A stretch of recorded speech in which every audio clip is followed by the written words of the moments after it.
right, yeah, man. Back with On the Radar, and I've been waiting for this one for a long time. Yes, sir. I got the homie Yeah Ali in the building. Yo, what's What's up, good, man? bro? All the way from Cali now, All the way right? From LA, yes, sir. So you're originally from Indiana, right? Originally from Indiana. A lot of people think I'm from Toronto or LA. So I'm from Indiana, and those places were home at one point. And LA's like my second home right now. So you used to live in Toronto too? Yeah. You give off kind of like the Toronto artist vibe. Yeah, well, Do you get that a lot? That was the first market that I started booming in, was Toronto. I had a song called Tings, so there were a lot of shop owners and boutique owners and who were playing my video, and people were coming in like, who the hell is this dude? So they thought I was from Toronto just because that was the first place, my first show, first time I ever got paid for a show, flown out, hotel, like Toronto was the first people to do that, so they have a special place in my heart. So, and I worked with a lot of Toronto artists from like day one, early. So just people think I'm just from there. What's the Toronto music scene like? I don't know. What is it like? Because obviously, you got the Drakes and there's a lot of talented dudes out there. And I say Toronto, and I mean Canada in general, because there's great musicians from Ottawa. You got Maurice Moore from Ottawa. You got Forever Friday from Montreal, I believe. You've got Safe. You've got Jacoy. K Forest. So these guys, K Forest from Brampton, I believe. So all of these guys are from different places, not exactly Toronto, but Canada in general is supporting me. And, I've worked with a lot of those artists, and they were the first to give me a chance to show my production or my writing skills. So, yeah, I just support Toronto and in Canada any way I can. That's sick. So what was it like coming out of Indiana? Like, how did you manage to break out of, like the Midwest kind of like seal? It's kind of crazy because I always never felt like I was there. Like, I lived there, went to school there, but I was so heavy on the internet. Like, I was coding on MySpace and getting paid to make people's layout pages on MySpace. You're getting paid to make people's like top fives and shit? Yeah, or like the whole layout, how to like play the music player, how to get like the sparkly moving background and shit? Yeah, how to expand your top 5 to like top 50, just like little you like could codes. expand a top 5 to a top. Shut the fuck up. There are like little how could you algorithm even codes. Do that? There's a site, I can't think of the name of it, but it was basically like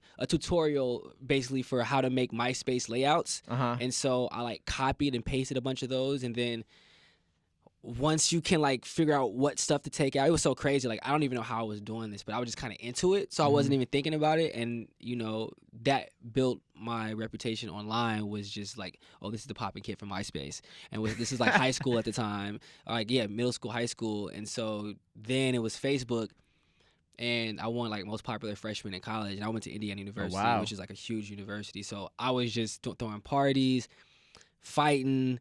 Like, I was just, like, all over the place, just, like, in the mix, you know what I'm saying? Like, basketball games, I pledged a fraternity, so, like, college was... Oh, I did a fraternity, too. Yeah. How'd that go for you? Man, it was great. If I didn't do it, I wouldn't have done music. Was it what type of fraternity was it? Kappa Alpha Psi. It's predominantly black fraternity, but they're, Rory from the Joe Budden podcast, he's a Kappa. So, we've got so that's the homie. So we've got a bunch of people of all different, backgrounds who are in the fraternity, and so... A lot of musicians, a lot of black men are in some fraternity. And so that itself has opened up a network to where, I've gotten discounts or, fees waived, or been able to be in a room because I might not be a Q, but this engineer is a Q, and he works for Yachty or something, and he's engineering. So these are just conversation points that, us as people of color do have to have in common with each other in the music industry. It just like breaks the barrier down a lot more. So I think coming from Indiana, I always just had a different mindset. I knew where I wanted to go, even when I wasn't anywhere else but Indiana. So the internet just gave me hope. I would see artists like Eric Bellinger and guys online, like K-Camp, I heard Cut That Beat People Off. that you work with now. Yeah, so I saw them and I was just like, yo, I bet you that guy's super cool. I bet you I could get to him. I just got to like figure it out. And then I started shooting videos for Eric early before I did music really. And, built that relationship, and now I'm a musician. And so he didn't know I was the same guy as the guy who did the video. Then one time he's like, yo, you look like this kid I met, blah, blah, blah. I'm like, that was me. So let me get this right. So you shoot videos. I used to. I do. It's still a talent. I write all my treatments for every video I do. Oh, okay. So I'm very heavily involved. I just don't touch the camera itself. So you do that, you produce, and you sing. Yeah. So what don't you do? I guess I don't like engineering for myself. I do not like recording myself. Why? It just takes like time that you feel like you could spend somewhere else. because I don't have to use my hands when I'm doing music. Of like course. I don't have to touch anything. So when I have to touch something, it takes away from like the creative process. So it's just something I haven't figured out how to break through yet. Like I just don't like pressing record and like doing it again, and I just rather have an engineer there so I can just tell him to do everything. But that's the one thing I don't like doing yet, but I'll probably end up doing it one day. So you have like a very, very, very, very, very, very, very long list of people that you've worked with. So like just to list a few, you got Chris Brown, Eric Bellinger, Sweetie, Made in Tokyo, Cupcake. I'm never sure if I'm saying it right. Cupcake. Is it just Cupcake? Cupcake, yep. Cupcake. Okay, sorry, my bad. Joyner Lucas, Tory Lanez, and just a whole lot. Who'd I miss? Did I miss anybody? Armand and Trey, Chica, K Camp, Larry June, Freddie Gibbs, Kurt Cobain's, Ro James, K Roosevelt, Jesse Boykins. Yeah, I'm sure I'm forgetting some too, but yeah. So and you even worked on a couple records or just one record on Chris Brown's new? So I worked on a joint with Scott Storch on Indigo. Oh wow. Yeah, so I helped write that with this wonderful writer named Feli Ferraro, I believe is her name, and she wrote Undecided for Chris Brown. And so yeah, she and I met that night at his house, and he was like, "Yo, this is the beat." He gave us like the concept in mind that he wanted us to stay within the parameters, and so. You know, he told us the color concept was, you know, he's like, yo, play with this concept of this color, make it into a song about an emotion like this. And so she did the melody. I did a couple words and a couple melodies, and he came back in and said he loved it. And then, I mean, they always say that. And then I didn't hear anything until like a week ago. His engineer's like, yo, you're on. So how long ago was that you worked on it with him? Like November of last year. Damn. Yeah. Damn, but that's how things go in the music that was my industry. first time ever meeting the guy, period. So like, it was like. What was it like meeting him? He was cool? Yeah, he was exactly what I thought. Like all over the place, really energetic, like funny, cool dude, very inviting. Like, yeah, down to earth cat. So what's the record you got on? What is it called? It's called Emerald. And I don't know if the name's gonna change, but it's called Emerald. Are there any features on it, or is it just him? Not this particular song. No, I don't know. I don't think I have any features on the song I did. I'm not sure, but you know, knowing unless he hasn't told you yet. Yeah. They're keeping everything under wraps right now, but I just do know I have that one on there. And you also heard the Drake record, if I'm not mistaken. Yeah, I mean, I've heard like some snippets of it, but I haven't. It's a great song. Yeah, it's a great. Is it gonna be a hit? Yeah, because people have been waiting for that song for like 15 years. Ever since they started beefing, right? Like, or 10 years at least. You know what I'm saying? And so. He played it for me actually at his crib. Like when I went there, he played me a bunch of stuff, and I was just like, "Damn, dude, you finally like this is." Damn, you still got it. Like, you know what I'm saying? It's crazy because he just wasn't. He's not satisfied. And I think it's rare that you come across an artist as accomplished as that, and they're one down to earth, and two like there were Grammys on the floor in the studio. He just left them on the floor. Not on some stunt and stuff. It was like under the studio. Like if you could like look underneath the studio. Oh, it's kind of like when people put like patterns underneath their floor. It's like in the corner. I'm like, what? I reached under there. I'm like, yo, is this a Grammy? Like, he was like, yeah, bro, just put it up there for my bad. I'm like, damn. He wasn't even trying to show. It was like some paper on the side of the floor. It was like some trash on the wall. I'm like, yo, wow. what's that? And it's a Grammy. And I'm like, yo, this is a Grammy. He was like, bro, it's just a Grammy. Like, I used to think of it like you do. Like, this is everything and it's the only thing. And, you know, he was like, you know, that's not the validity that we're seeking. And, you know, just how he was very thankful. But the fact that he, you know, was giving me advice about not being fixated on these like tangible gold awards that people place so much value on, and just to be, you know, more thankful and think bigger than Grammys, you know, because there are great artists who haven't won Grammys.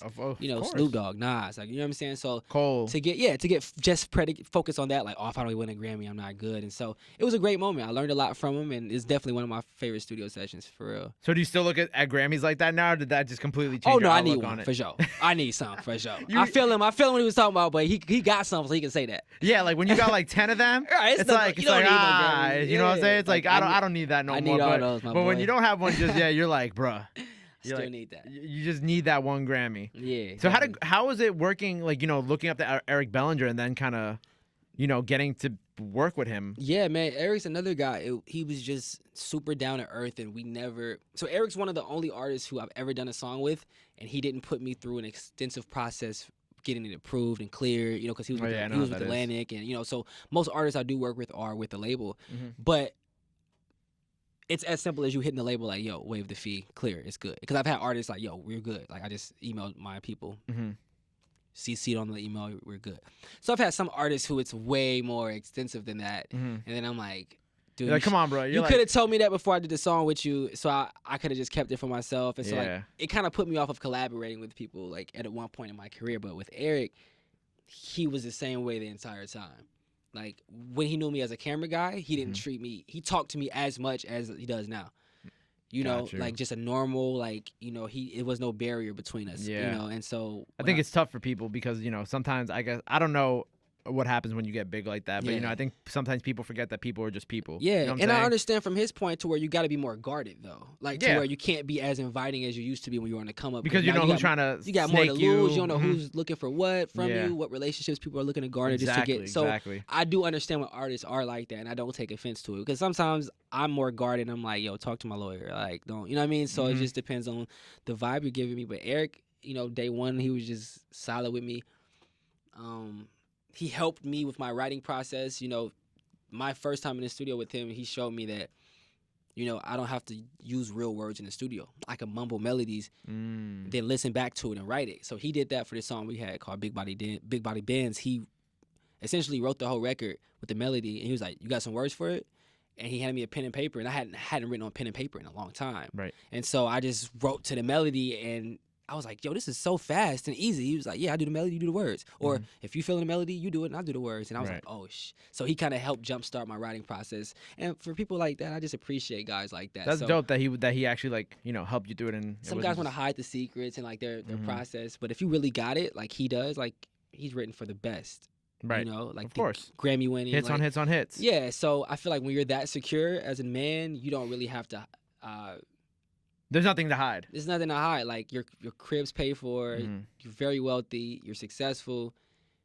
There's like a point when there's like a point that you reach that you're just like, he's like, there's nothing that you could do to me, like that you could really do to me. Yeah, like, he's like, I'm so protected everything. and I'm so good. Like I couldn't help but help you. Like, you know what I'm saying? So Eric, you know, always treated me solid to where if he needs something, some production, I got you. Some hooks, I got you. Because I know if I ask him to get on a remix or do this verse for me, he's like, bro, pull up. Listen to this verse I just did for you. Right. Like, I'm not going to send it to you. You got to come to my house so I can blast it in the studio. He's like that type of guy. Like, bro, I already did it for you. Pull up. So it's not too many people like that. So, you know, it's just like a real friendship. His manager and me are cool. His mom is great. His little sister, I was just in her video as the love interest. Oh, that's awesome. Like that's like my fam. You know what I'm saying? So it's bigger than music. That's with me dope. and Eric. Yeah. That's dope. So let's talk about your music now. Definitely. So when did you kind of like figure out that you had like this talent? You know, like how young were you? See, it's always a tough question because like I never really was interested in music until like I was in college. So nothing wrong with that. Yeah, like my dad put me in choir and drama, but I wasn't feeling it. I never was. I'm there with you. I hate it. I always hated doing that. It was like a forced thing, and I'm like, maybe if I liked it at first, I would have done well in it. But it's just I couldn't read music, so that frustrated me. I couldn't. So it was just like I was shy, so I didn't want to sing in the front. So there was a bunch of things that I didn't want to outgrow yet. Right. And so, but my dad was pushing me in that direction, and so, you know, he put me on like hip hop. My dad was a big Nelly fan and Too Short, so he put me on stuff that I never would have listened to, and just always put me around good music. Excuse me. But I would say around after I pledged, like after sophomore year, the brothers in the frat were like, yo, we're throwing on beats and you're freestyling, and we know you're not writing because you're like rapping about things in the room or us or people. So they were like, yo, get to the studio, you know, we'll give you some bread, help you. So after getting in the studio, it was just like an addiction.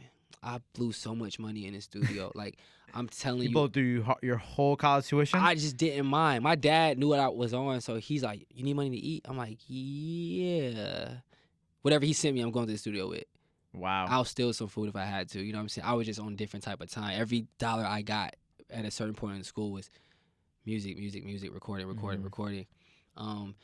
Really, I was just in there practicing. I was like, I got to get good at this stuff. I got to go rent the studio out for hours and hours after class. So once I became like enthralled and just like so invested in it emotionally to where I couldn't eat because I had a song idea on my mind.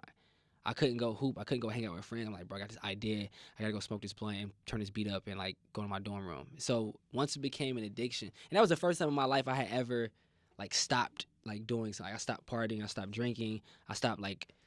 I was a beast. I could drink anyone under the table.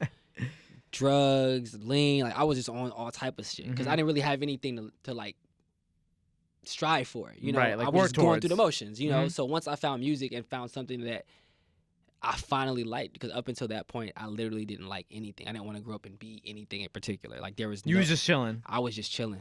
You know, my dad was a writer, so he was one of those, he never had aspirations of working for anybody. So I just never knew what I wanted to be, because my dad was just him. He was a writer. He worked for himself. He never aspired to be a different guy. And if he did, he didn't let me know. So, like, that kind of, like, stunted, I think, my growth and individuality, but it also helped me because my dad had the entrepreneurial spirit, and he gave that to me. And with music, and you found your way into music. Yeah. So once I found, like, the hustle aspect of it, and I found out I liked the hustle, I knew the music would come. Like, I wasn't good at first, you know what I mean? But I liked knowing that. I didn't like listening to my music. You know, I didn't like listening back to it. I'm like, no, I can do better. And then, you know, after so many songs, I'm finally at home like, damn, I'm my favorite artist. Like, now all I play is myself. As you should like, be. You know, for real? Like, you only play yourself? I have so much unreleased stuff. Like, I just love my music. Or like, or stuff I've done for people like that's not out yet, but I just like really play, or my beats. It's just like, because now I'm a fan. And now I can understand someone else's perspective of being a fan. Because at first I couldn't really. Even up until like a year ago, I still didn't really understand why people were gravitating towards me, until I became a bigger fan. And then I'm like, oh, I see what you guys like, this are saying. Is why. And yeah. So it took a long time just for it to come to fruition, and just understand that I have an influence, and, you know, I'm aware of it, but sometimes you just don't think about like where you are or what position you are in the game, or who looks at you like what. And so you kind of have these moments like we're having now. Because you think you're just you, and you just kind of like live in your head, and you're just like emotion. So yeah, it's a fun process for sure. Do you like producing more, or do you kind of like being like the singer more? Well, it just depends on my mood. Like, sometimes I'm just not in the mood to like record. Right. Like, I just don't want to record. So that just makes me want to write or produce and send some ideas off, play the piano, send some videos off to the homies in Atlanta. Yo, send me these chords. I like this. This a beat. Like, I'm about to send this to YG. You know, so then that'll spark me. Once I do that for a couple of days, I'm like, oh, I'm back in writing mode, because I got a few days off of production and that. It's kind of like taking a vacation. Yeah, you know, I gotta just sometimes just play to the strengths. I can't force myself to write or like go to the studio, but yeah. So I used to fight it and just try to like, I'm only gonna do this. But once I just learned how to go with the flow, everything just turned out way easier. I didn't feel like I was outworking myself. I used to record so much that I would just be exhausted as like a human, to where I record 8 hours, go to the gym, 8 hours. It's like a job, you know, just recording and stuff. So I think it became kind of mundane, and then I had to get production into it to like switch up the flow and get me back excited about it. So if I didn't start producing, honestly, I probably wouldn't be doing music still. Wow. Yeah, I wasn't having fun as an artist. So I was like, I need to find something. Well, you're having else. fun now. Yeah, I'm having a blast. So let's talk. So talk to me about these new projects. You got 2 projects coming up. Yes, sir. You got your own solo project. So my own solo project is called Private Suite 2, which is a follow-up to in a mixtape in 2016, I believe, that we put out right before Trap House Jodeci. Half rap, some R&B stuff. So the structure of it was, there were at least 5 to 6 songs where I was rapping, and the fans really loved that. Like, because some of them only know me for that, and some didn't. So they were like pleasantly surprised, or just like happy I kept doing it. But after that, I really didn't rap too much that they heard, and so there was like a bunch of fans like, yo, we love the R&B stuff. So you gotta do your A-side, B-sides type shit. Yeah, like where the strip club songs at? Where the K-Camp joint? Where the stuff with Key at? Where the bangers at? Yeah. So I was like, all right, I got y'all. You know, you gotta listen to your fans. Right. Some people get, oh, y'all don't know what y'all talking about. I know what I'm doing. I'm like, well, but there's a reason I'm putting out an R&B project with Tyus, which is a 6-song project. So they get the best of both worlds, essentially. You get the muddy, slow, sexual, sensual after 2 a.m. jams, and then you got your life playlist for the other project, to where you're at the gym, you're going to work, some down-tempo stuff, some strip club stuff, how to get your girl back. So it's like, it's more of a playlist format, right, as opposed to just a cohesive. Oh, you're calling yourself playlist now? Yeah, like the project, even with the first mixtape, Private Suite 2, I uploaded it wrong. So when it was out, I was like, damn, I'm trying to take it off. But then I saw people liking the way it was structured. It was like rap, R&B, rap, R&B. But I tried to do it R&B, rap, and then rap. Yeah. But once I accidentally shuffled it, they were like, oh my, this shit rides. And I'm like, okay. So for those projects, when I include that much rapping, I know how you guys want me to give it to you. You don't want it to be segmented to where you got to wait till 40 minutes or 30 minutes into this project to get your R&B fix. So that project's coming. The Tyus project is more, very sensual. And so yeah, giving them what they want, the best of both worlds. But yeah, I'm really excited. That's coming in June, both of them. Nice, man. I'm looking forward to it. Do you have anybody else on that project, or is it just you? For the Tyus project, it's me, and Tyus, and then Drew Love from They. Okay. And this kid Noah North. They I met them when I was working over at a different radio station, like about 2 years ago, and they were no pun intended, but they were dope as shit. Yeah, they were dope. They're nice. So me and Drew, I put him on a song called Ice Cream, and there's this other singer named Noah North. You guys will be hearing about him real soon. He's managed by Tory Lanez' camp, and he's from Toronto, and very good artist. He's on tour right now, a college tour. But kid is sick. But yeah, be on the lookout for Noah North. So those are the only 2 features on the Tyus project. On my mixtape, we have Key from Atlanta. We've got Eric Bellinger, of course. We've got Toronto artist or Canadian artist Forever Friday. We've got Garen. Garen was the one who sang the hook for Hustle and Motivate, the Kendrick and Nipsey record. Nice. My homie from LA, he's on there.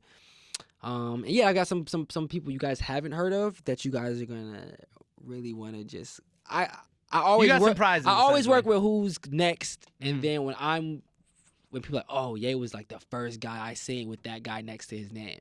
So there's a bunch of those on there that in a couple months it'll make a lot of sense why they were on there. I just got to them early. That's dope. That's dope. Well, congratulations on everything. Congratulations on the 2 new projects. Very dope. Brother. Let the people know where they can get your music, where they can follow you at. Yeah, everything is Ye Ali. So Ye_Ali. That's YE_Ali at Instagram, Twitter, all of that. The projects will be out by the end of June, but we'll be putting out videos and singles and a lot of content the rest of June. Yeah. That's dope, man. Congratulations. Thank you again for coming. Thank you, brother. Yeah, Ali on the radar, baby. Yo.